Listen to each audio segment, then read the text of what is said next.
Okay, so to try and help you to understand the GROW model, I've invited a colleague of mine, Nick, to come and have a chat. He wants to talk to me about some training, so we know that that's the topic. So listen out to this conversation that we're about to have and see if you can spot the G questions that I ask, the R questions that I ask, the O questions that I ask, and the W questions that I ask. And let's see if we can get a result for Nick, albeit we'll be on camera, so he might be a bit nervous. Nick, are you around? Certainly am.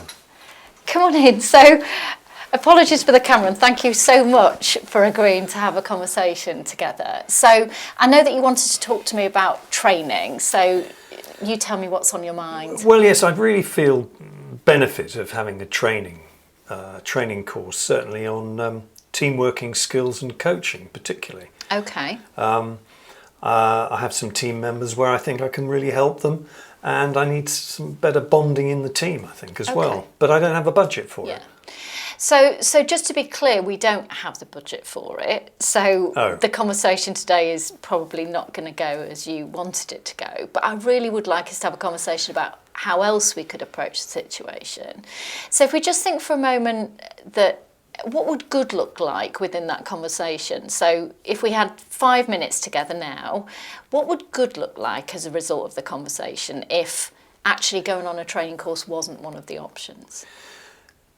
Well, if good looked like, I was able to actually get a particular member of the team to perform better. Okay. I would be very happy if that was a particular outcome I could do without training. Yeah. Okay. So let's think about that team member then. So tell me what's going on right now. Well, he seems pretty disengaged. He's not enthusiastic in terms of some of the projects he's running. He's very quiet at meetings. I'm worried he's just not engaged. He's on a different wavelength. Okay. He's not contributing. And where we started with this was that you wanted to have some training. So what do you think maybe you're contributing to this somehow? What's your part in him displaying these behaviours, do you think? What do you mean? It could be something I'm doing. All right. Well, that's difficult. I'm not sure, to be honest. I haven't really thought of that. Okay. What does your gut tell you might be going on? Well, I'm not sure. I'm not sure he likes me very much. Okay. Yeah. Yeah. I think there's something that doesn't work between us, and I'm not sure what it is. Okay.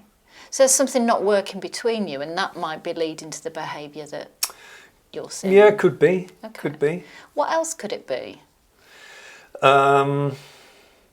Well, I'm beginning to think it might be something to do with the appraisal. Okay.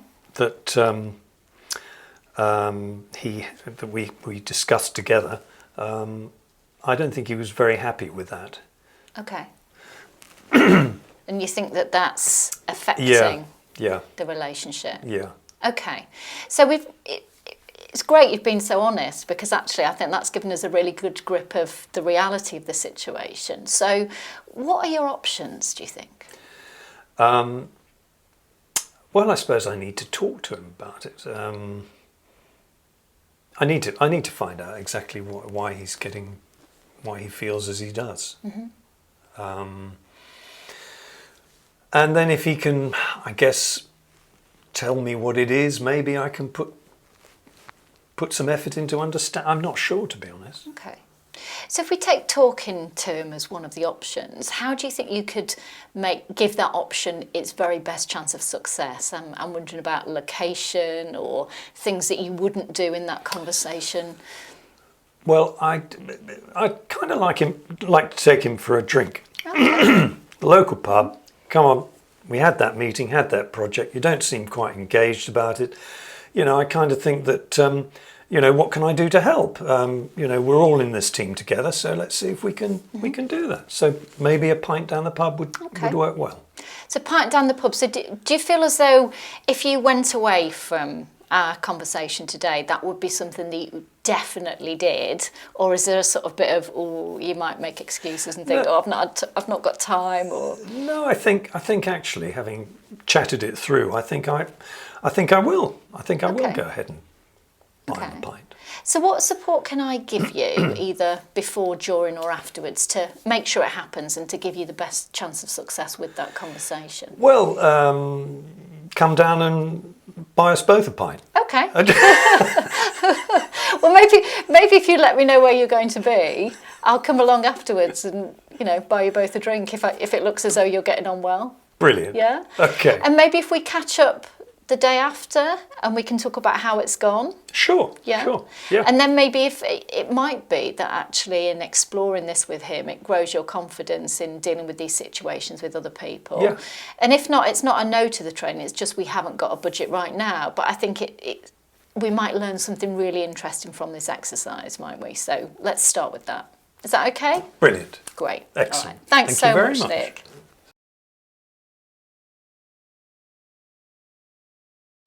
So Nick's left us, so I wanted just to pick up on what happened there. So it was a very impromptu conversation. I didn't know what Nick was going to bring to the table.